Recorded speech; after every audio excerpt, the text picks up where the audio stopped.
Vamos lá então, pessoal. Começando aqui mais um dia dos nossos trabalhos.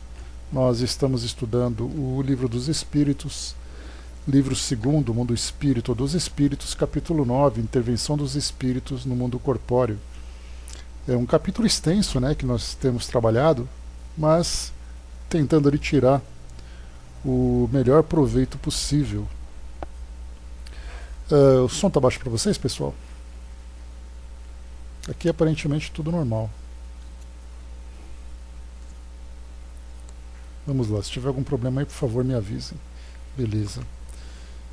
O nosso encontro de hoje, então, vai tratar aqui do nosso capítulo, do nosso item número 10, os espíritos durante os combates. É um tema interessante, primeiro porque faz parte da nossa realidade, né? Embora nós não tenhamos conflitos de grandes proporções, como nós já tivemos no passado, né? A Primeira Grande Guerra, a Segunda Guerra Mundial e tudo mais, nós continuamos tendo ainda esses conflitos entre algumas nações, e enquanto nós vemos, né, a destruição acontecendo, nós vemos vítimas sendo atingidas por esses conflitos, muitas vezes vítimas inocentes, né, segundo a nossa visão atual, porque nós sabemos que as vítimas do presente, né, foram espíritos que tiveram responsabilidades no passado. Então isso se encontra muito presente no nosso dia a dia, e nós podemos inclusive estender isso para os conflitos urbanos que nós vemos hoje, né, já que nós tratamos das influências dos espíritos e elas acontecem o tempo todo. Dentro desse contexto nós podemos falar das guerras declaradas e também dos conflitos urbanos, inclusive falando, né, daquilo que nós vemos nos telejornais atuais, guerras entre facções, militares contra traficantes, e assim a gente vai ampliando a nossa visão e encaixando numa proporção menor esse mesmo conceito. Bom dia, Arnaldo.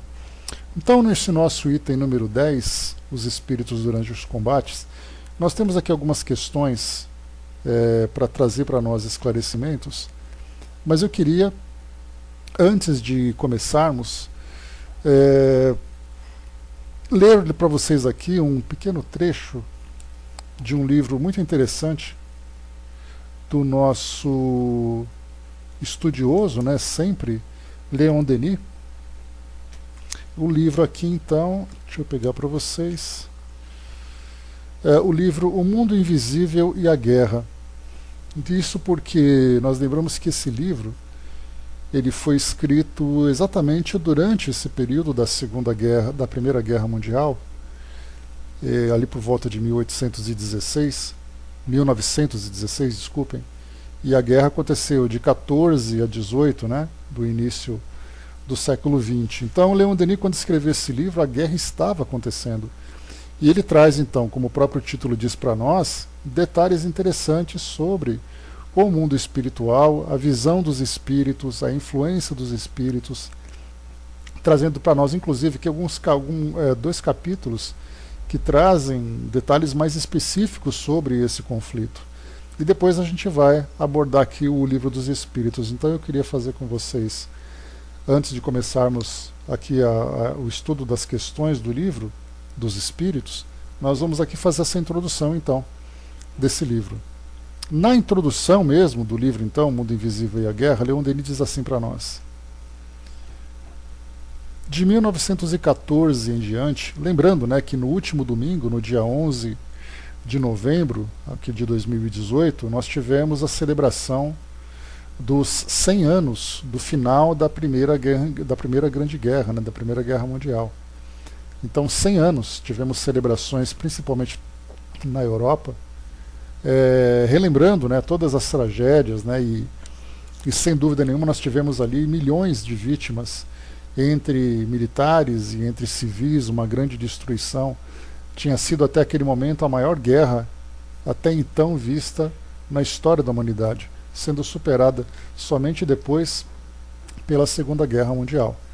Então Leon Denis escreveu mais uma vez durante esse momento.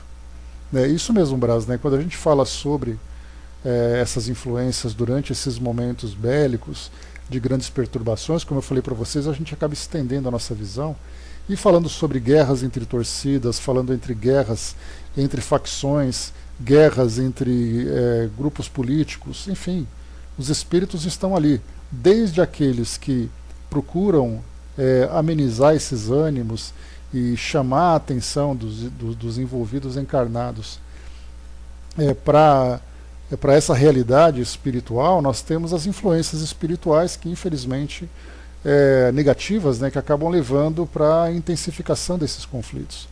Então, dois livros interessantes que falam sobre isso, né, que O Mundo Invisível e a Guerra é um livro muito mais de análise de Leon Denis, como nós temos o livro A Escada de Jacó, de Carlos Bacelli, escrito pelo Dr. Odilon, que também fala sobre a guerra no Iraque, naquela época, né, que nós tivemos em 2001. Ali traz detalhes interessantes também sobre esse momento, tanto na influência como na própria participação dos militares após a desencarnação, como eu já comentei com vocês, né? O Braz lembrou aqui também Luiz Sérgio falando sobre, né, os usuários de drogas, aquelas coisas todas. Então, a influência está presente o tempo todo nessas situações. Então, diz assim para nós a introdução do livro, aqui do Mundo Invisível e a Guerra. De 1914 em diante, passou a França muitas horas de cruel angústia e beirou muitos abismos. Após 50 meses de lutas, de esforços, de sacrifícios, ela saiu da provação, engrandecida, aureolada pela vitória, regenerada pelo sofrimento. Sem dúvida, essa vitória ela deve ao apoio de seus aliados, ao heroísmo de seus soldados, à ciência e talento de seus chefes, mas deve-a principalmente aos poderosos socorros do mundo invisível que nunca deixou de intervir em seu favor. E essa é uma das faces menos conhecidas desse imenso drama, para o qual acreditamos necessário atrair a atenção de todos. Graças a um excelente médium, cuja clarividência e sinceridade estavam para mim acima de toda suspeita, pude seguir durante mais de 3 anos a influência dos espíritos nos acontecimentos e notar-lhe os traços essenciais. Pela incorporação, meus amigos do espaço e no número deles, um espírito eminente, me comunicavam de tempos a tempos suas apreciações sobre essa terrível guerra considerada em seus 2 aspectos, visível e oculto. A Alemanha, né, Brás? Era a Alemanha, a Itália também, que depois acabou se voltando, né, contra os próprios alemães, mas era o Império Austro-Húngaro na época e a Prússia, né? A Alemanha não estava formada ainda, então era o Império Prussiano. Então Prússia, Austro-Húngaro e entrando em conflito contra a França, que já trazia ali uma antipatia notória, né, no século XIX, inclusive na Guerra Franco-Prussiana, ali em 1880, mais ou menos, nós tivemos ali uma guerra em que a Alemanha acabou invadindo a França, tomando parte do seu território. Isso já deixou aquele rancor muito profundo, né? E depois ali, com desdobramentos que foram acontecendo, a Alemanha então acabou declarando a guerra à França de novo, mas aí nesse caso a Alemanha acabou perdendo, né? Então foi nesse período, nessa situação. E a Inglaterra, nesse caso, foi aliada da França, né? Assim como a União Soviética, que depois acabou saindo do conflito, e os Estados Unidos, que acabaram depois se envolvendo, né? A Guerra Napoleônica, então, quer dizer, era uma história bastante complicada que foi se desenrolando. Ali o Arnaldo lembrou também, né, Napoleão III, né, que era o tio do Napoleão Bonaparte, declarou guerra à Prússia em função de um parente do rei prussiano ter sido nomeado rei da Espanha, né? Então, quer dizer, motivo não falta, né, Arnaldo? Basta apenas ali olhar meio torto, dar aquela rosnada que já era suficiente para as guerras acontecerem naquele período. Então continua dizendo para nós aqui o texto. Essa prática me inspirou, ou essas práticas me inspiraram nas datas inclinadas, certo número de artigos que se encontram reunidos neste volume. Acrescentei outros inspirados pelas circunstâncias e que eu tinha publicado em diferentes revistas. o livro termina por uma série de páginas inéditas. O escopo principal desses escritos é orientar o pensamento francês para o espiritualismo científico e elevado, para uma crença capaz de colocar nossa nação à altura dos grandes deveres e dos nobres empreendimentos que lhe competem. É mister que uma farta corrente idealista, um potente sopro moral varram sombras, as dúvidas, as incertezas que ainda pesam sobre tantas inteligências e consciências para que um raio das verdades eternas iluminem os cérebros, aqueça os corações e leve consolo àqueles que pensam, que penam e sofrem.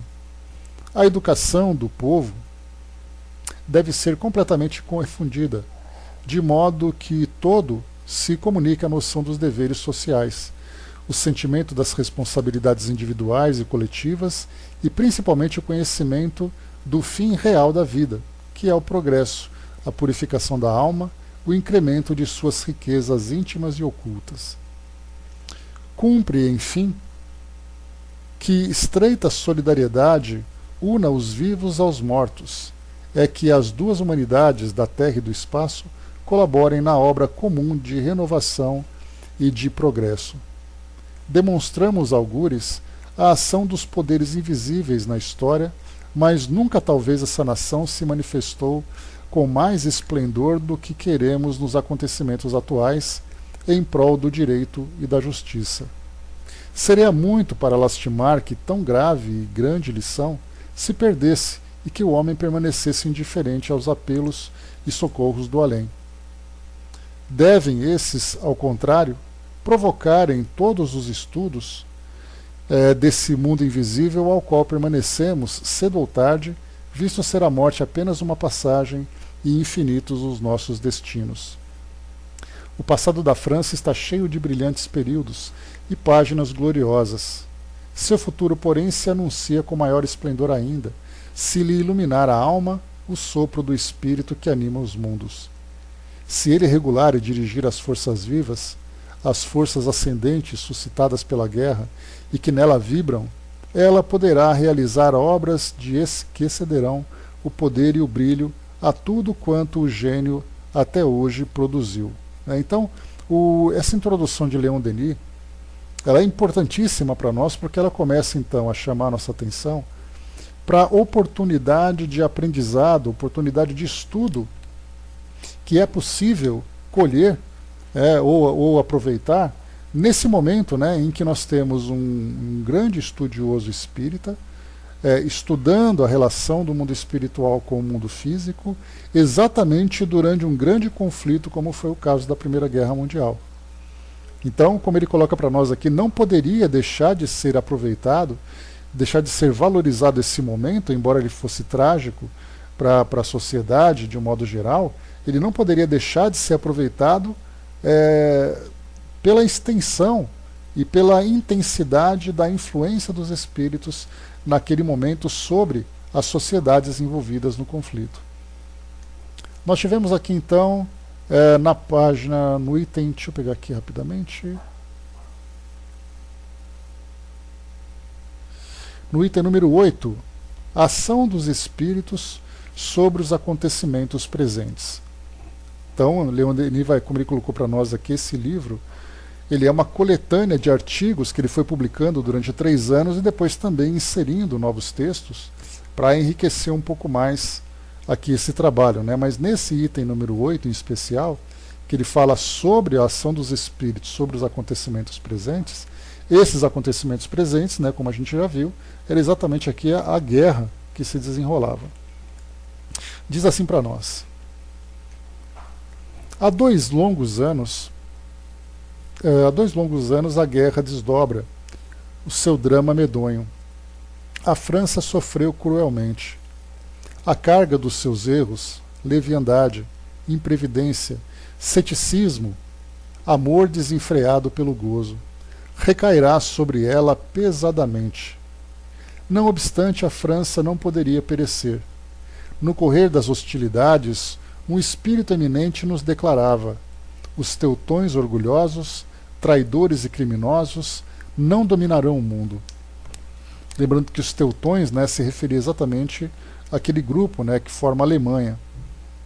Então, o que Leon Denis começa trazendo para nós é que os erros que a França cometeu, a gente lembra que no final do século XIX, quando nós estudamos, por exemplo, história, estudamos literatura, nós vamos encontrar a Belle Époque, né, que é a bela época em que a França mostrava para nós ali um desenvolvimento cultural importante, um desenvolvimento científico também importante. Inclusive, nós lembramos que o Santos Dumont, por exemplo, foi para a França para poder tratar da sua saúde, também desenvolver ali os seus experimentos na descoberta do avião, exatamente porque aquele local proporcionava, né, todas as possibilidades tecnológicas, de curiosidade, de investimentos, para que ele desenvolvesse ali os seus estudos, assim como também outros tantos estudos, né? Então era moda, literatura, que era inclusive um período muito materializado. Até mesmo na literatura a gente percebe que saímos um pouquinho daquela parte do romantismo, chega o modernismo ali também trazendo para nós uma visão muito materialista, muito prática, muito pragmática, né? Então, nesse período do final do século XIX para o começo do século XX, esse conforto que a França vivia pós a Guerra Franco-Prussiana trazia exatamente isso: leviandade, imprevidência, ceticismo, um amor desenfreado pelo gozo. Ou seja, as pessoas queriam mais era curtir a vida naquele momento. Então a França acabou tendo acabou decaindo naquele abismo dos prazeres, da futilidade, e aí então veio exatamente essa guerra para dar essa chacoalhada, né? Diz aqui para nós então ainda, deixa eu ver. A par dos seus erros, a França mostrou muitas vezes qualidades generosas. Apesar, né, de seus erros, a França mostrou muitas vezes qualidades generosas. Na luta suprema, jamais se rebaixou aos processos odiosos de que usaram os alemães, com desprezo de todas as leis divinas e humanas. A atitude da França no decorrer dessa guerra terrível foi para a Europa e para o mundo objeto de pasmo e admiração. Antes desses acontecimentos, ninguém podia prever tal despertar das virtudes heróicas de nossa raça. Antes, pelo contrário, tudo parecia indicar uma depressão do caráter nacional. A questão Dreyfus deixara vestígios persistentes e fundos. O pacifismo, o antimilitarismo, as teorias internacionalistas tinham trabalhado e minado os espíritos. Já se não acreditava na guerra e procurava-se reduzir o mais possível os encargos e os créditos militares. A lei de 3 anos fora objeto de longas e penosas discussões e apenas votada já se pensava em atenuar-lhe os efeitos. Certos oficiais inferiores me declaravam que, em vez de combater, deporiam o sabre e o revólver. Em minha presença, os oficiais de um regimento ao meio-dia se queixava da falta de patriotismo de seus homens. Debalde os tentavam, por meio de conferências sobre a bandeira e os grandes exemplos da história, despertar a fibra adormecida. Como resultado, não seguiam mais do que maliciosa indiferença. Numa canção muito vulgarizada, chegou-se a ponto de dizer que as balas de nossos soldados seriam para os seus generais. A Confederação do Trabalho e os sindicatos de estradas de ferro ameaçavam responder com uma greve às ordens de mobilização.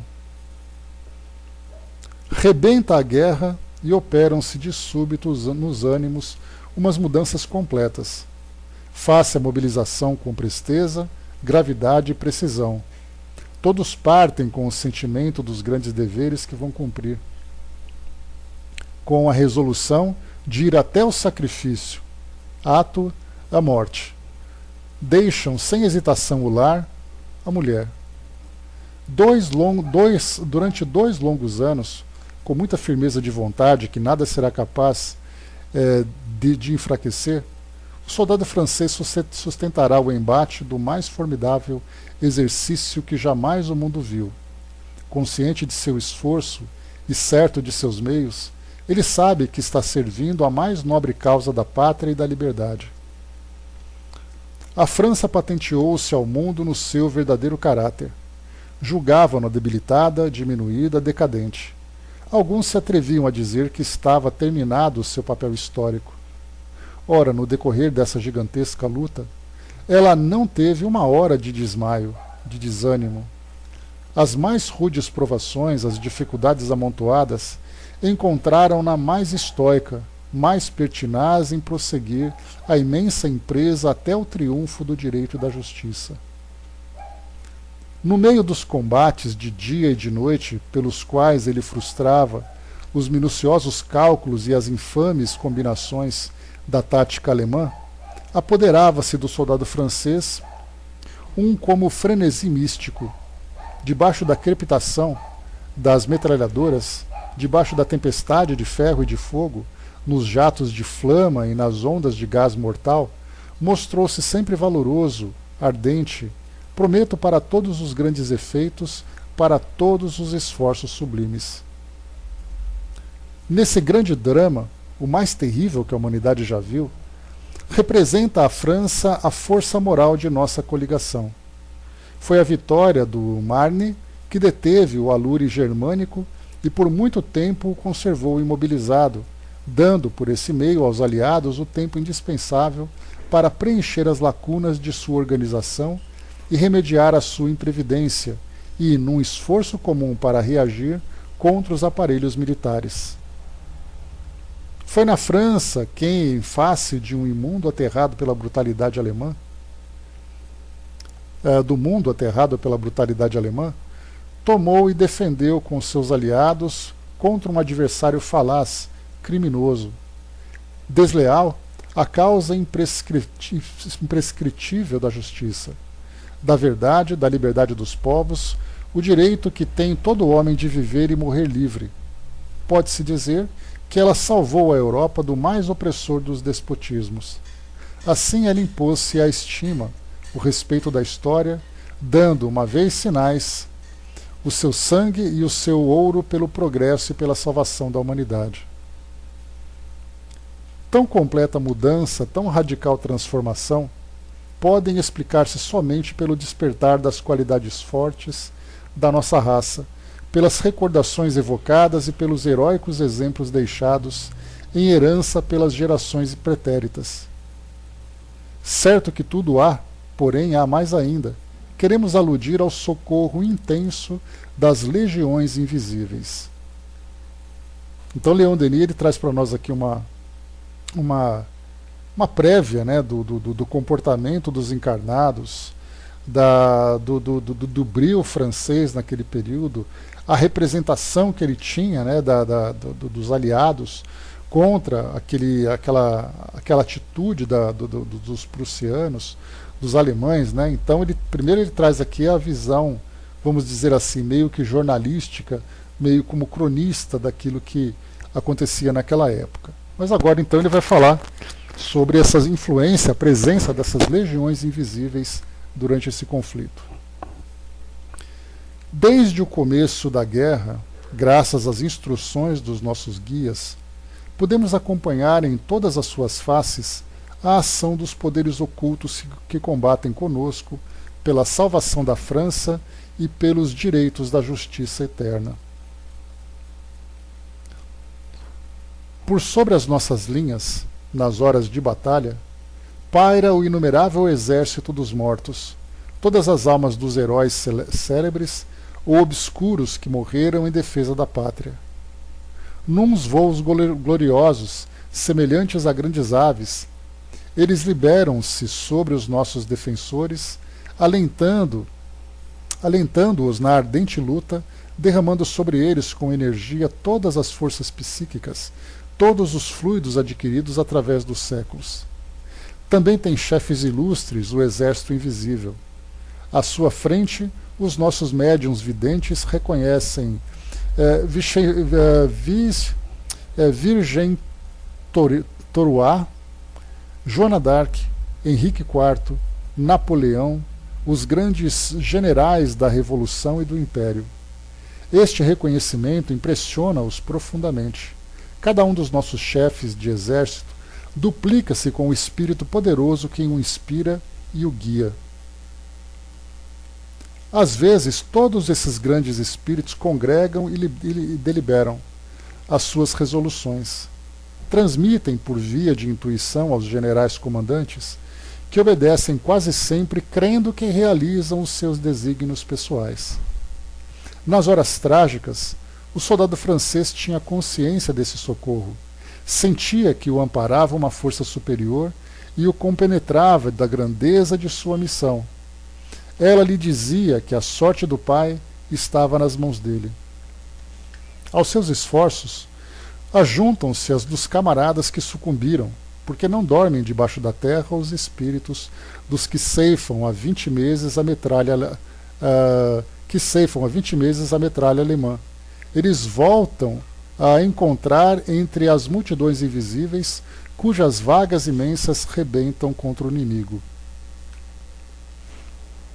Agora que a tormenta se aplaca e clarões de esperança iluminam o horizonte, é chegada a hora de nos recolhermos em meditação para fazermos um exame de consciência.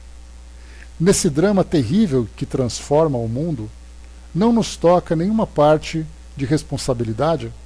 Lutamos com toda a energia necessária contra essa decomposição moral, que é a causa primária de todos os nossos males. Forcejamos reagir contra esse culto elo ouro, né? É que está escrito aqui com problema de grafia. Ela força, vamos lá então, forcejam reagir contra esse culto pelo ouro, pela força e pelo êxito que parecia haver se tornado a religião exclusiva da humanidade. Defendemos sempre os princípios superiores da consciência e da vida contra a onda crescente das baixas materialidades? Muito pouco há entre nós que, chegados a certa idade e havendo ocupado uma posição social e exercido qualquer influência em torno de si, possam responder afirmativamente tais perguntas. Não há, pois, por que nos admiremos se somos feridos em nossas afeições e por nossos interesses, se nos cabe uma parte da dor comum. Mormente para nós, crentes, cumpre que a grande lição seja proveitosa e que o sofrimento nos purifique os corações.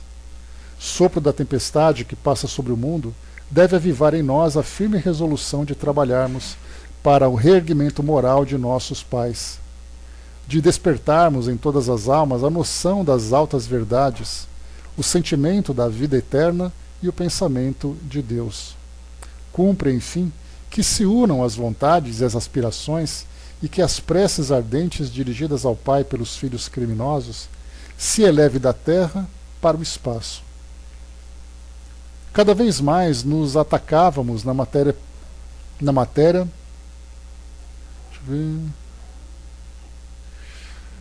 cada vez que nos atacávamos na matéria, perdíamos de vista o sentido profundo e o verdadeiro fim da consciência. Trágicos sucessos vieram demonstrar-nos que tudo neste mundo é precário, incitar-nos a erguer os olhos mais altos. Esses acontecimentos nos dizem que nesse globo temos segurado o dia de amanhã, que os bens... no dia de amanhã. Tudo que nos seduz encanta como sombra vã. Aqui depois ele continua trazendo algumas colocações. Bom, aqui então ele fala bastante ainda sobre essa parte mais poética, né, sobre o que aconteceu naquela guerra, né. Aqui a gente vai agora para 3 cartas muito interessantes, 3 psicografias, né, na verdade, que Leon Denis traz para nós, envolvendo personalidades daquela época, mostrando o quão envolvidos ainda eles se encontram com esse sentimento passional, né, despertado por causa dessa guerra. Ele coloca assim para nós. Ele fala um pouco sobre a psicografia, né, que é também objeto do seu estudo, e ele diz assim: damos mais abaixo alguns exemplos de mensagens que põem em relevo o caráter dos inspiradores que deixam crer que emanam sem dúvida dos espíritos que os assinaram. Essas mensagens foram obtidas sucessivamente numa mesma sessão de um grupo parisiense a 18 de dezembro de 1914 por Madame Rivet. Traz a primeira a assinatura de Henrique Heine, poeta alemão que tomara a França por pátria adotiva. Fala das lendas germânicas, segundo as quais Odin Wotan, o velho deus alemão, suas filhas as valquírias e outros deuses, e os guerreiros habitantes de Valhalla, ou Valhalla, né, ou Palácio de Odin, têm de ser vencidos pelo lobo Fenris, encadeado outrora por Odin no abismo. Essa derrota deve ocasionar a queda e a morte dos deuses e a criação de uma terra, de uma humanidade nova nascidas do cataclismo universal. Heine evoca e interpela o chanceler de ferro, e Bismarck responde, né? Otto von Bismarck, que a gente vai ver aqui, ele foi uma personalidade importantíssima para a França naquele período. Bom dia, Regina.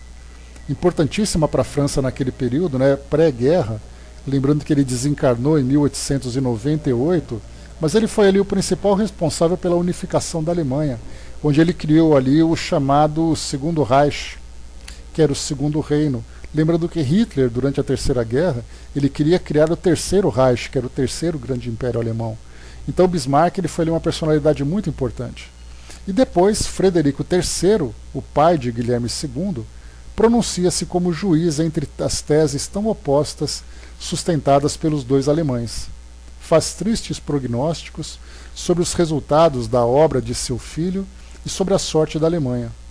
Tais mensagens constituem uma como trilogia e anunciam os grandes fatos de que somos testemunhas atuais. Então, anunciavam, né, exatamente aquilo que se desenrolaria durante os anos seguintes na guerra. Então, na primeira mensagem, né, que é o do Henrique Heine, que é esse poeta alemão, ele diz assim: olha só para a gente poder sentir de que forma que esses espíritos se envolvem emocionalmente e psiquicamente também com os eventos que se desenrolam. Um era alemão, desistiu da Alemanha e foi viver na França, portanto ele acabou se tornando, né, um alemão inimigo da Alemanha, ou um traidor na visão dos alemães. O outro era Bismarck, o chanceler de ferro, que era ali um dos principais responsáveis para transformar a Alemanha naquilo que ela era agora, e naquilo que ela se tornou. E depois Henrique III, pai de Guilherme II, era pai então do imperador, e ele então trazia uma visão, mediando um pouco essas duas comunicações. Então diz assim o poeta: ó chanceler de ferro, acorda, tu vês a tua Alemanha de rapina e sangue, espalham-se pelo mundo seus ferozes exércitos, as valquírias voam-lhes ao encontro, os guerreiros de Odin saíram de Valhalla. Ouves os seus gritos de raiva? O lobo Tenris também saiu do abismo onde estava encadeado. Toma cuidado com a tua Alemanha, ó chanceler de ferro, pois o lobo Tenris anda solto pelo mundo. Sai do vale da sombra e trevas, que é a tua morada. Chanceler de ferro, é chegada a hora. Soou o dobre fúnebre dos sinos pela tua Alemanha de rapina e sangue. Já soei, eu disse, chanceler de ferro, está desencadeado o lobo Tenris, e a tua Alemanha vai perecer entre os seus dentes cruéis. Sobe a esta colina, tu vês a nossa velha Alemanha, ou antes não a vês, pois ninguém já a pode reconhecer debaixo da máscara que lhe modelaste. A nossa velha Alemanha era nobre, era santa. A nossa velha Alemanha tinha um coração. Esta é uns monstros, agora se tornou-se monstros horrendos, que nada há, que já nada tem ela de humano. Ela caminha ao clarão sinistro aos incêndios. Traz na mão um achote inflamado que não poupa nem a choupana, nem o palácio, nem o templo do Senhor, nem o asilo do sofrimento. Esta tem os membros rubros do sangue inocente, caminha por sobre cadáveres de mulheres, de recém-nascidos, de donzelas e de velhos. Não é essa a nossa Alemanha, Esta é o monstro que tu fizestes. Mas cuidado, Bismarck. O lobo Tenris está solto e devorará teus filhos e os próprios deuses de Valhalla, porque são chegados os tempos, e foste tu que abriste a porta do abismo ao lobo furioso. Tu disseste, a força vence o direito, e concluíste a obra malvada, e esta Alemanha fabricou vergonha do mundo civilizado. Ah, ensoberbece-te da tua obra, chanceler de ferro. Olha, onde é que está a Bélgica? Onde é que estão Reims, Arras e tantas outras cidades? A Alemanha, a tua Alemanha, passou por essas cidades. Vergonha para ti, chanceler de ferro. Por onde quer que passe, o alemão nada escapa. Dilata-se-te o coração, dizem. Tinhas esperadas tão rubras vindimas e tão belas espigas? Os filhos de teus filhos excederam o próprio Átila. Ensoberba-te, Bismarck. Nenhum povo causou maior ruínas que o teu. Ensoberbece-te. Aí está a tua obra. Quiseste a Alemanha por cima de tudo. Ela, por meio do crime e do horror, e de séculos parei séculos, se há de falar do espanto da grande guerra, e se há dizer que nenhum povo excedeu a crueza dos bárbaros vindo do reino. Sim, a tua Alemanha está acima de tudo no crime do estupro, do incêndio, do saqueio, e as suas inumeráveis legiões são legiões do inferno. Mas cuidado, Bismarck, tu soltaste o lobo de Tenris, e já as suas unhas esfolam os flancos da tua Alemanha, monstruosa criação tua. E a sua morte, apesar do seu velho Deus saído das trevas hercíneas, apesar de Odin, apesar das tuas filhas, apesar dos seus guerreiros, o lobo Tenris saiu do abismo e os tempos vão se realizar. Ouve bem, chanceler, vão se realizar os tempos, e a raça dos chacais e dos abutres será destruída, não obstante a sua força, não obstante as suas garras, será varrida da superfície do mundo, ó Bismarck. Eis aí a tua punição. Quiseste a Alemanha por cima de tudo. Olha para o abismo sobre o qual ela está suspensa, o abismo em que se vai despenhar ao som das maldições e dos gritos de horror. A força esmaga o direito, disseste tu. Sim, um dia, quando o malvado está no festígio, Deus, o Deus do mundo, ergue a mão e o malvado é precipitado no abismo. A força esmaga o direito. Olha, chanceler, tu que com tuas próprias mãos preparaste a ruína de tua pátria. Olha sempre, tu maldito, tu Bismarck, parricida que mataste a nossa velha Alemanha, a Alemanha dos pensadores e sonhadores. Olha com os teus olhos, começa a expiação. Então a gente vê aqui uma declaração bastante passional desse poeta, falando sobre o que se tornou a Alemanha a partir das decisões de Bismarck, da doutrina de Bismarck. Então Henrique Reiner é esse poeta. Na mesma reunião mediúnica, então, como nós vimos, vem a segunda mensagem. E essa mensagem vem exatamente de Bismarck, que era esse chanceler de ferro, né, com tantos títulos, que era militar, era político, era governante. Então, segunda mensagem. Para que é que me chamaste e provocar-me a vir aqui, entre esses franceses a quem não amo? Segui um ideal político que criticais. Primeiro que todos, vós, reine, mau alemão e renegado, não tendes direito a falar de uma nação a quem preferiste a França. Convosco falo sem retórica, nem cólera, como homem de Estado, e se me fosse dado viver outra vez, recomeçaria minha obra, evitando somente alguns erros. A minha política criou uma Alemanha regurgitante de força material e de homens, não a renego. Falais como poeta, mas um chefe de Estado nervoso não tem nem sensibilidade. Vedes a derrota, mas o velho Bismarck ainda não disse a última palavra. E a Alemanha, que por toda parte pisou o território dos inimigos, tem o seu inteiramente virgem. De expiação que me falais. Esperais, ainda se não desmoronou a minha obra. Quando os russos, os ingleses e os franceses entrarem em Berlim, podereis então falar do crepúsculo dos deuses. E necessária é a força dos grandes estados, e a força alemã não chegou ao seu termo. Rude é a empresa, mas ainda está de pé o velho Bismarck, inspirado pelos que têm o leme do governo do império. A Alemanha ainda não está no abismo, e a expiação, como dizes tu, ave agoureira, também ainda não chegou. O velho chanceler não está cansado, e a máquina funciona bem ainda. Infelizes dos nossos inimigos, as ruínas que temos feito não são. Infelizes deles se os aliados nos obrigam a recuar. Nada ficará, não ficará pedra sobre pedra das tuas cidades, e dentre as nossas mãos nenhum inimigo sairá vivo. O alemão saberá vingar-se, e se o abateis um dia, ele vos morderá tão cruelmente que será indelével a marca dos seus dentes. A Alemanha suceda ao seu suceder, estará acima de tudo, e se cair, esmagar-vos-á na queda e ficareis mortalmente feridos pelo peso do colosso.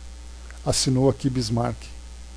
Depois vem aqui então, para a gente poder finalizar, Henrique III, que foi imperador então naquele período. Ó homem nefasto que fez a Alemanha desnaturada, a quem todo o universo detesta, continua carnificado ou carniçado no seu erro. Por que é que Deus me fez morrer tão cedo? Porque ele teve nesse período, só para a gente lembrar, ele teve um período muito curto, depois ele acabou morrendo e o filho dele então acabou assumindo o trono, né? Por que é que Deus me fez morrer tão cedo? Eu teria parado esse movimento que me aterrava e haveria refeito uma Alemanha pacífica de verdade. Meu filho levou até ao cabo a obra de Bismarck e o meu pobre país caminha para a perdição. A cultura dada às gerações novas cegou-os de todo e cada alemão vive no sonho do seu orgulho. O acordar será fulminante e terrível, e também terríveis as dilacerações interiores. Que tristeza saber a gente tantos males iminentes sobre a sua pátria. Estou muito triste, sinto-me muito desgraçado por ver um grande povo desonrar-se assim.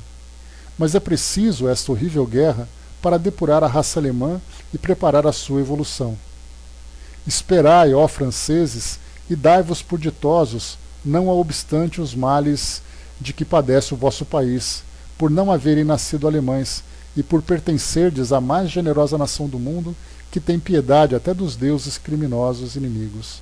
Assinou aqui então Frederico III.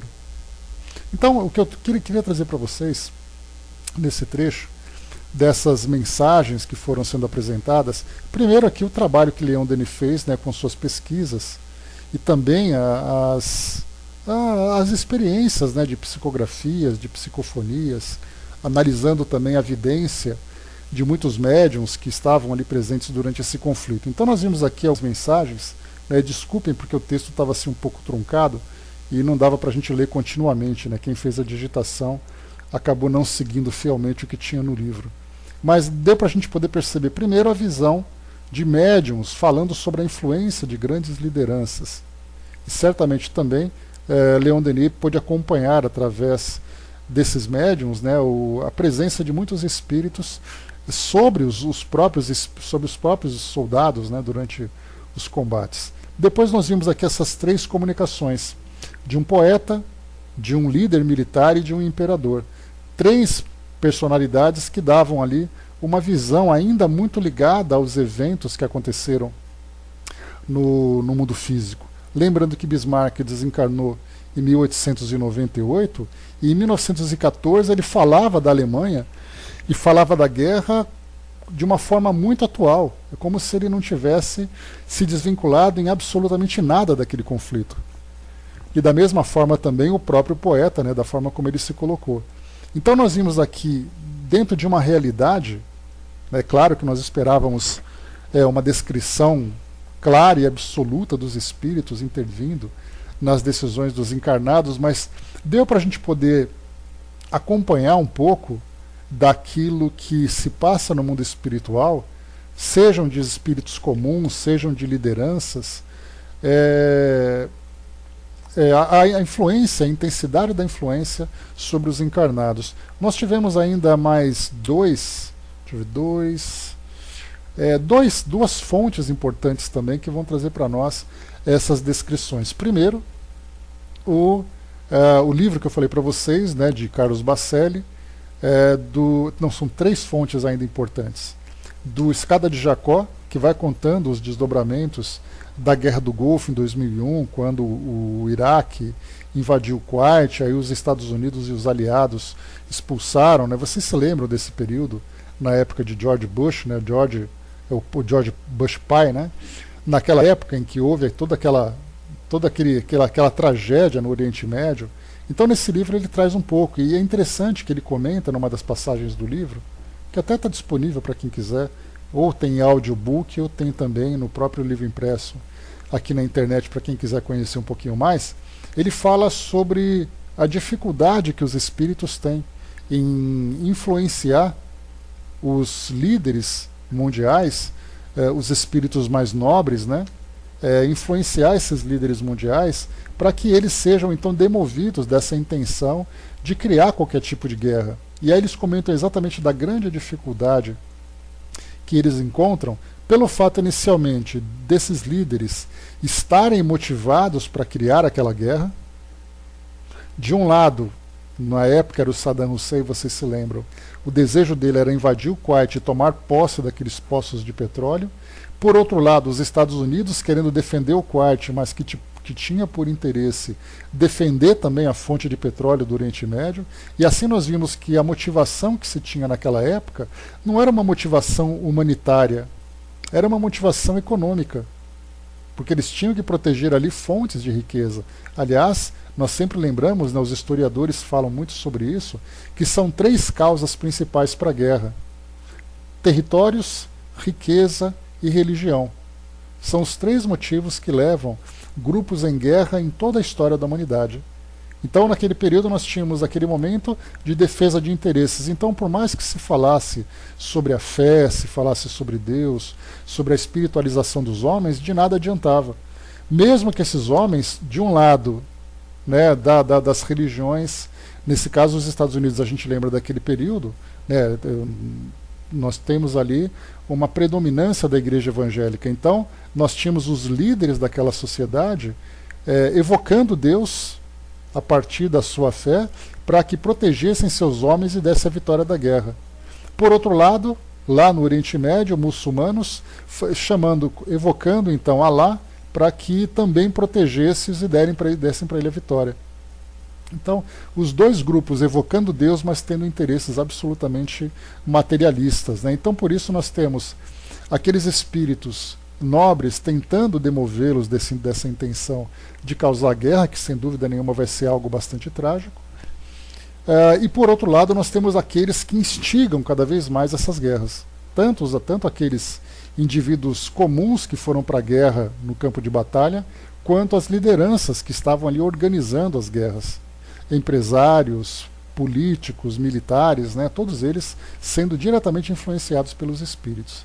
Uma outra fonte que nós temos também é o livro chamado O Mundo Espiritual e a Guerra, ou Guerra no Mundo Espiritual, né, que fala sobre a Segunda Guerra Mundial. Então ele chama, né, de Exército das Sombras e aquele Exército de Luz. Então no mundo espiritual também existe essa guerra, não uma guerra bélica, mas uma guerra de influências em que tentavam também inspirar positivamente, nesse caso dos espíritos luminosos, né, inspirar positivamente os líderes militares e os políticos também para acabarem com a guerra. E por outro lado tínhamos ali aquele exército das trevas para incentivar os homens a guerrearem, né? Então acabou chegando naquele conflito que nós vimos durante aquele período de quase 6 anos. E uma terceira fonte que nós temos também é aquele documentário que eu falei para vocês do Contestado. né, do que aconteceu em Santa Catarina, entre Santa Catarina e Paraná, lá no final do século XIX. Então, no contestado, nós tivemos ali grupos de militares, de camponeses e de religiosos. E nesse documentário nós temos ali ainda, né, lembrando que era um documentário histórico e tudo mais, mas que o diretor, para quem quiser depois só procurar no YouTube que tem lá, o diretor então ele solicitou o apoio de médiuns da Umbanda para fazer evocações de espíritos que estiveram presentes naquele conflito. Então nesse documentário falam historiadores, descendentes desses historiadores, descendentes dos moradores e participantes do conflito, e as evocações dos espíritos, e mostram no caso das entrevistas, né, mostra o grande ódio que aqueles espíritos ainda trazem. Então, eles, como desencarnados, se mostram daquela forma. E nós podemos, então, imaginar também os espíritos que os influenciavam naquela época. Então, tudo isso envolvendo esses conflitos durante as guerras. Muito bem, pessoal. Então, só para trazer essa introdução, acaba sendo assunto um pouco assim cansativo, né, porque ele foge do nosso interesse, mas é interesse assim, em termos de interesse histórico, né, mas ele traz para nós uma importância para a análise espírita dos nossos estudos aqui, né? Porque temos as psicografias, temos a declaração de Leon Denis falando dos videntes, e isso mostra então na realidade e não apenas numa suposição. Então, muito bem, indo aqui agora para o nosso Livro dos Espíritos, nós temos aqui na questão 541,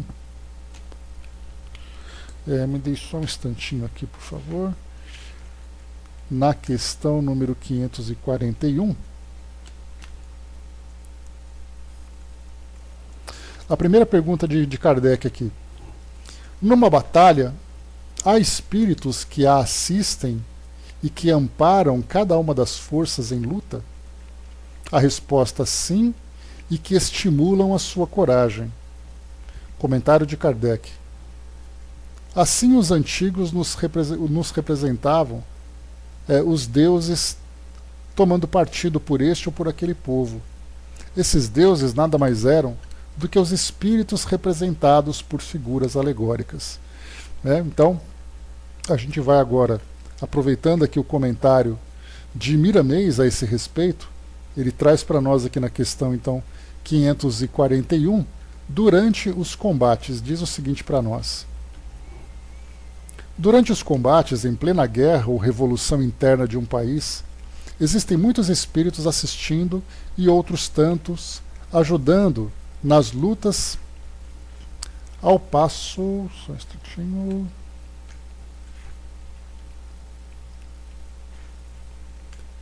Só ajustando aqui a página, só um instante. Isso. Então, ajudando, existem muitos espíritos assistindo e outros tantos ajudando nas lutas, ao passo que há os fidalgos, né, os Darnurras, que dirigem o exército espiritual. Não há movimento algum em que não haja espíritos dirigindo e assistindo em nome de Deus que permitiu o evento. O alto comando espiritual, que tem rivalidade qual os homens, eles são conscientes, antes que comece a batalha, de quem sairá vencedor, pois tudo é progresso de despertar espiritual dos espíritos atrasados, encarnados e desencarnados, que se encontram naquela faixa de vida. Os antigos figuravam esses espíritos que os dirigiam como sendo deuses dos exércitos, porque alguns deles tinham vidência, notando assim a presença espiritual nos combates. No entanto, estamos caminhando, graças a Deus, para a paz de todas as criaturas, de modo que no amanhã as guerras serão somente história, para as gerações que deverão desconhecer essas lutas fraticidas. Para que isso aconteça no porvir, a doutrina dos espíritos começa a educar as criaturas, mostrando que todos somos irmãos, filhos do mesmo Pai e carentes do mesmo amor. Já estamos chegando, podemos dizer, à época de ignorarmos o ódio, de educarmos os sentimentos para desaparecer a violência, as divisões de tantos problemas que tantos problemas criam no mundo e nos corações.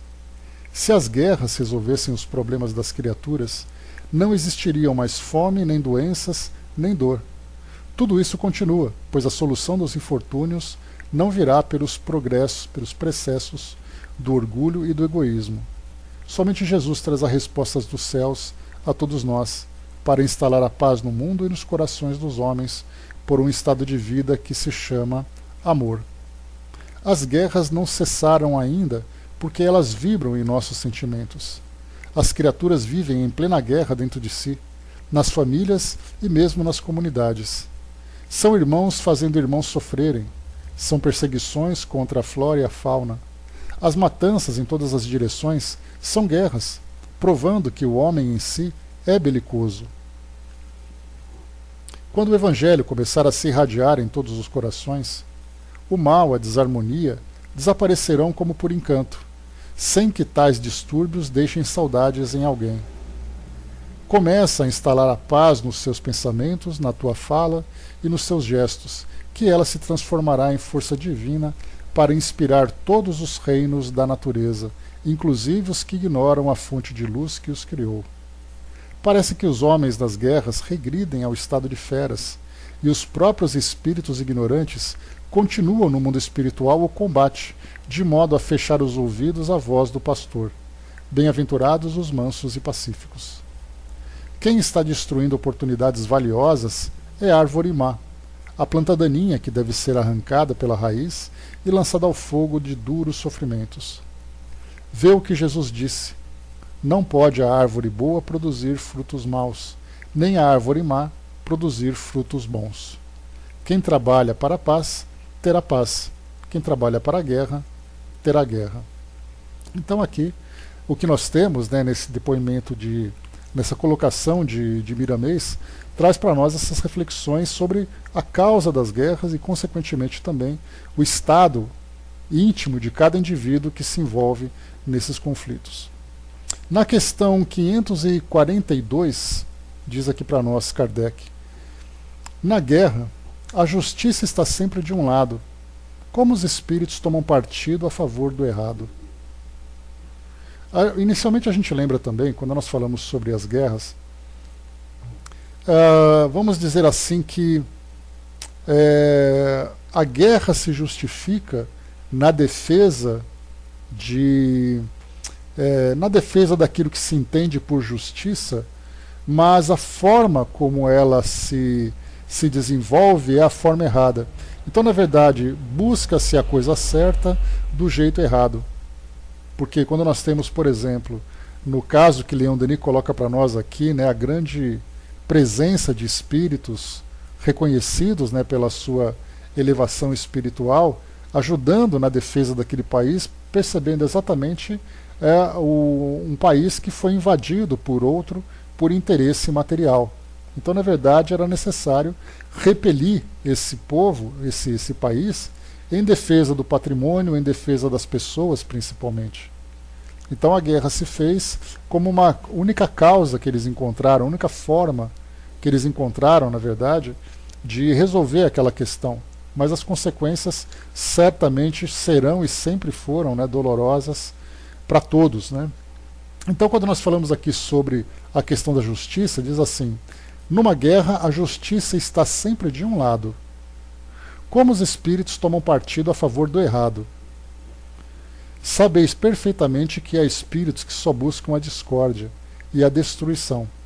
Para eles a guerra é a guerra. A justiça da causa poucos lhes importa. Então, na verdade, é que os espíritos trazem, em sua natureza ainda primitiva, né, independente do certo ou do errado, até porque também o estado de ignorância em que eles se encontram faz com que eles façam uma interpretação equivocada da justiça. Porque se você tem o egoísmo implantado no coração, você vai sempre achar que a justiça deve te privilegiar. E não simplesmente privilegiar aquele que é mais fraco, privilegiar a divisão do patrimônio para que todos sejam atendidos. Para o egoísta e para o orgulhoso, o que interessa são os seus interesses. Então, por isso, ele vai tomar partido para aquilo que é do seu interesse. Por isso, então, a justiça verdadeira pouco importa, o que interessa é a sua justiça, segundo é a sua interpretação. Na questão 543, certos espíritos podem influenciar o general na concepção dos seus planos de campanha? A resposta, sem dúvida, sem nenhuma dúvida. Os espíritos podem influenciá-lo nesse sentido, como em todas as concepções. Então, não apenas naqueles que são os líderes, no caso do general que coloca aqui na pergunta, é porque Kardec fala de um líder militar. Mas nós lembramos, né, que a maioria das guerras começam exatamente por uma questão política. Então nós podemos envolver os civis políticos, colocá-los também nesse envolvimento, nessa influenciação espiritual. E por isso, então, não apenas esses grandes líderes, mas até mesmo aquele soldado comum que se encontra no campo de batalha vai ser inspirado a entrar nesse conflito também. E se ele for influenciado por aqueles espíritos mais primitivos, ele vai se tornar um selvagem na mão dessas entidades. Questão 544. Os maus espíritos poderiam suscitar-lhe planos errados com vistas à derrota? Sim, mas não tem ele o seu livre-arbítrio? Se o seu raciocínio não lhe permite distinguir uma ideia certa de uma falsa, terá que sofrer as consequências, e faria melhor em obedecer do que em comandar. Aqui o que ele está querendo dizer é que muitas vezes espíritos, por exemplo, um comandante de uma força militar, que se encontra, vamos dizer assim, vai entre aspas, do lado do bem, enquanto nós temos os malvados ali, né, os espíritos do mal, o exército do mal, querendo a destruição. Muitas vezes, dependendo da forma como esse comandante das forças do bem se sintoniza com o mundo espiritual, ele pode ser influenciado por um espírito que deseja, na verdade, que ele seja derrotado. Então vai inspirá-lo com ideias equivocadas para que o seu plano dê errado. E aí é colocado para nós aqui pela resposta. Mas se esse comandante, tendo o livre-arbítrio, ele sente que essa ideia não é favorável, ele pode recusar. Agora, se ele obedecer, mesmo sabendo que vai dar errado, mesmo estando claro que vai dar errado, então, como foi colocado aqui, é melhor ele obedecer do que comandar. Então, influências positivas e negativas há de todos os lados, principalmente num conflito como esse, em que muitas vezes a razão acaba ficando em segundo plano. 545. O general pode, algumas vezes, ser guiado por uma espécie de dupla vista, uma visão intuitiva que lhe mostre por antecipação o resultado de seus planos? É frequentemente o que acontece com o homem de gênio.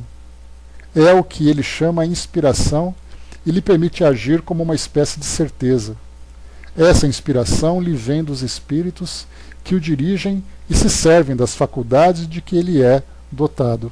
Então aqui a gente já viu também, assim como um cientista, assim como um artista, tem ali uma visão ampliada daquilo que ele pretende desenvolver. No caso, né, como acontece entre juristas, acontece entre políticos, acontece entre governantes, acontece entre militares. Então, muitas vezes, tendo uma sensibilidade, isso pode acontecer durante a condição de vigília ou estando adormecido. Então ele vai ter aquele sonho premonitório, ele vai ter aquela visão de um futuro diferente, né, ou de um futuro que vai mostrar para ele a vitória ou a derrota, vai inspirá-lo com mais coragem ou vai trazer para ele mais medo. Então isso é algo que acontece com todo mundo. O empresário pode ter também essa visão mais clara daquele empreendimento que ele vem desenvolvendo, né, para saber se ele vai ser bem sucedido ou não. Então são inspirações de toda a ordem. Então quanto mais sensível é esse governante, mais clara fica a sua visão. E nós temos também, lembrando, né, que durante muito tempo muitos governantes consultavam médiuns, consultavam aqueles que eles chamavam de sensitivos. Então vinham os profetas, ditavam qual era o destino da guerra, e de fato isso acontecia, né, porque eram homens que eram indivíduos, né, que tinham a sensibilidade mediúnica mais desenvolvida e, portanto, eram mais influenciáveis. No passado, né, consultavam-se sibilas, consultavam-se indivíduos que eram dotados dessa visão premonitória, né? Então, exatamente, né, Arnaldo? Na antiguidade se fazia muito isso, né? Os oráculos também é a mesma coisa, né? Então, no passado nós lembramos que isso era praticamente uma regra. Não se encaminhava para uma guerra sem antes fazer uma consulta para saber se ia ser bem sucedido ou não. E nesse caso nós tínhamos os próprios governantes que também tinham essa inspiração. E aí mostra, né, como Kardec quis colocar aqui para nós, essa influência natural que todos nós sofremos, principalmente em momentos tão intensos como esses. 546. No tumulto do combate, o que acontece aos espíritos do que sucumbem? Ainda se interessam pela luta após a morte? Alguns continuam a se interessar, outros se afastam. Comentário de Kardec. Nos combates, acontece o mesmo que se verifica em todos os casos de morte violenta. No primeiro momento, o espírito fica surpreso e como aturdido, não acreditando que está morto. Parece-lhe ainda tomar parte na ação. Não é senão pouco a pouco que a realidade se lhe impõe. Então já vimos também aqui, já comentei com vocês, principalmente naquele livro Escada de Jacó, do Carlos Bacelli, que ele mostra, né, impressionante a descrição que ele traz, e dá para a gente poder estender isso para a nossa realidade, que mostra, por exemplo, espíritos que estão combatendo, atirando, jogando bombas e tudo mais, e de repente o espírito desencarna e continua correndo, continua atirando, continua jogando bombas como se aquilo fosse parte da sua realidade, embora seja uma projeção da sua mente. Então ele continua vivendo aquilo. Traz inclusive, né, uma descrição curiosa, espíritos que correm no campo de batalha carregando colegas feridos. E todos eles estão mortos. Mas eles acham que continuam vivendo a guerra, perseguindo o inimigo ou sendo perseguido pelos inimigos. Isso faz parte da sua realidade. É muito curioso isso. Questão 447. 547, desculpem. Os espíritos que se combatiam quando vivos, uma vez mortos, se reconhecem como inimigos e continuam ainda excitados, uns contra os outros? Nesses momentos, o espírito jamais se mostra calmo. No primeiro instante, ele ainda pode... deixa eu ver... No primeiro instante, ele ainda pode odiar seu inimigo e mesmo o perseguir, mas quando as ideias se lhe acalmarem, verá que a sua animosidade não tem mais ramo de ser. Não obstante, poderá ainda conservar resquícios maiores ou menores de acordo com o seu caráter. E Kardec continua aqui, estendendo um pouquinho mais. Houve ainda o fragor da batalha? Sim, perfeitamente. Então aqui nós temos duas respostas, né, duas questões que são intimamente ligadas, né? Na questão 546, quando ele fala se os espíritos continuam ainda interessados na guerra, como eu li para vocês aqui, nós temos aqueles que depois que passou aquele momento, porque nós lembramos que muitos espíritos vão para a guerra muito mais por obrigação do que por idealismo, né? Embora todos que participam dessa guerra trazem ali aquele ideal da sua pátria, da sua nação, né? Mas há aqueles que vão meio por obrigação, e no momento em que a guerra acaba, eles rapidamente se dão conta do que acontece. E aí então eles se afastam. Mas a grande maioria, como foi colocado na questão 547, o espírito jamais se mostra calmo nesse momento.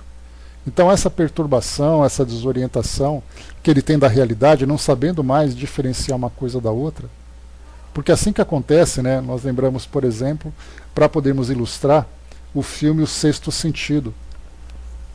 Vocês se lembram, né, o psicólogo acabou sofrendo ali um assassinato, um atentado, podemos dizer assim, e aí depois ele continua vivendo a sua realidade como se nada tivesse mudado. Vai visitar fica na sua casa, encontra-se com a sua esposa, tenta conversar e se sente ignorado por ela. Se numa situação comum isso acontece, nós vemos isso como sendo uma realidade pelos tantos depoimentos que chegam para nós, imaginemos numa guerra. o espírito ainda obedecendo a ordem dos seus comandantes, ainda indo para as fileiras, né, no campo de batalha, combatendo seus inimigos, perseguindo, sendo perseguido. Isso acontece inclusive com vítimas também. Quantos civis acabam morrendo e eles continuam fugindo durante os conflitos, se escondendo, fugindo daqueles que foram os seus algozes, vivendo aquela realidade como se nada tivesse se transformado. Então, se o espírito tem ali uma maior clareza daquela realidade, ele vai tendo então uma visão diferenciada e vai despertando e vai se afastando, mas a maioria fica preso. Basta a gente lembrar aquele livro Transição Planetária, psicografia do Divaldo, que fala sobre o tsunami que aconteceu lá em Sumatra em 2004. Então, mais de 300 mil pessoas desencarnaram quase que ao mesmo tempo. E aí, então, naquele livro, traz para nós aquela descrição daquela quantidade imensa de servidores do plano espiritual ajudando aqueles espíritos que desencarnaram naquela condição. Então, caravanas e mais caravanas de espíritos chegavam, montando aqueles campos de atendimento naquelas praias, naquela região, atendendo a esses espíritos que desencarnaram. E a descrição que trazia, uma descrição bastante perturbadora, era que muitos espíritos, na visão do autor espiritual, muitos espíritos continuavam no meio dos escombros do tsunami, tentando tirar os seus corpos de lá. Tamanho o desespero que eles estavam. Então, quer dizer, ele se via desencarnado, via ali corpos presos, né, nos galhos, em todo aquele entulho que foi depois sendo levado, e eles procuravam desesperadamente tirar seus corpos para poder voltar à vida. É isso que nós vemos, né, nesse cenário que nós temos no mundo espiritual, nessas situações de grande tragédia. E para finalizarmos, questão 548, o espírito que assiste friamente a um combate como espectador, testemunha a separação entre a alma e o corpo? E como esse fenômeno se apresenta a ele? Há poucas mortes realmente instantâneas. Na maioria das vezes, o espírito cujo corpo foi mortalmente ferido não tem consciência disso no mesmo instante. Quando começa a retomar a consciência, é que se pode distinguir o espírito a mover-se ao lado do cadáver. Isso parece tão natural que a vista do corpo morto não produz nenhum efeito desagradável. Toda a vida tendo sido transportada para o espírito, somente ele chama a atenção e é com ele que o espectador conversa ou a quem dá ordens. Então aqui também, quando a gente fala sobre morte instantânea, né, é quando existe ali aquele choque, né, realmente letal. Mas de um modo geral, o espírito então ferido durante os combates, ele vai aos poucos perdendo a consciência. Então ele pode ficar inconsciente, ele pode ficar consciente. Tem ali uma lucidez que vai gradativamente aumentando. Então nem sempre o espírito tem uma consciência imediata do que acontece. Mas aquele que assiste friamente, como foi colocado para nós, mais uma vez o espírito cujo corpo for mortalmente ferido não tem consciência disso no mesmo instante. Então, quando ele começa a retomar consciência, é que se pode distinguir o espírito a mover-se ao lado do cadáver. Então, quando ele começa a ter consciência, é que ele percebe que ele já não está mais ligado ao seu corpo físico. Enfim, né, um assunto sempre dramático para nós, que infelizmente é um assunto muito presente aqui na nossa realidade, porque, mais uma vez, embora não tenhamos grandes conflitos, como já tivemos no passado, pequenos conflitos ainda continuam acontecendo, onde nós temos, por exemplo, né, perseguições de grupos paramilitares, nós temos terrorismo, nós temos conflitos em ambiente civil, como é o caso, por exemplo, de gangues de traficantes com policiais. Vemos isso o tempo todo, né, o próprio conflito entre grupos numa sociedade, no caso de uma torcida, como nós já vimos, né? Toda aquela discussão toda, nós podemos imaginar a quantidade de espíritos que se encontram ali presentes e influenciando, principalmente influenciando negativamente. Porque a partir do momento em que ele apresenta esse estado primitivo, esse estado quase selvagem, a sintonia se estabelece quase que por imediato. pela sua própria postura mental, ele acaba se distanciando, quase que repelindo as influências positivas, porque ele não só traz em si esse instinto primitivo, como ele deseja aquele combate. E aí então não há espírito mais elevado que consiga, né, de imediato demovê-lo daquela intenção, porque ele se encontra realmente com desejo de fazer com que aquilo aconteça. Então, quando a gente vai expandindo um pouco mais a nossa visão e estendendo o nosso entendimento para todas essas situações que nós vemos hoje, né, os nossos telejornais mostram isso frequentemente. Tivemos, por exemplo, né, na Síria, que vem acontecendo isso, na Palestina, né, entre Israel e palestinos, isso está acontecendo agora. Mísseis foram lançados de um lado, mísseis foram lançados de outro, pessoas estão morrendo, bombardeio em hospitais, em escolas, tudo isso acontecendo envolvendo civis e militares. E aí então a gente pergunta, né, será que o mundo espiritual fica passivo observando isso acontecendo? Pelo contrário, estão envolvidos ali de uma forma muito intensa, seja para tentar diminuir esse conflito, ou mesmo acabar com ele, ou mesmo fazer com que ele se agrave.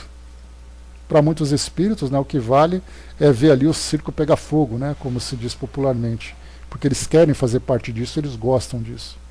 Então, cabe aos encarnados, né, estabelecer essa sintonia favorável e positiva para acabar com esses dramas que nós ainda vivemos aqui no nosso mundo físico. Então é isso, pessoal. Fechando por aqui o nosso encontro de hoje. Trouxe para vocês aqui alguns documentos importantes, textos importantes, para compreendermos um pouquinho mais a respeito dessa influência. E no nosso próximo encontro nós começamos a entrar agora num outro assunto também interessante, também curioso, os pactos, poder oculto, talismãs feiticeiros, bênção e maldição. São 3 temas que praticamente se conectam, né? Porque os pactos nós temos ali, isso faz parte do nosso dia a dia, né, de pessoas que desejam ter ali um apoio do mundo espiritual para realizar os seus objetivos. Então a pergunta é de que modo que esse pacto se desenvolve? Talismãs, feiticeiros, isso também é real? Quando alguém se diz abençoado ou amaldiçoado, isso também faz parte da realidade do mundo espiritual? Então esses aqui serão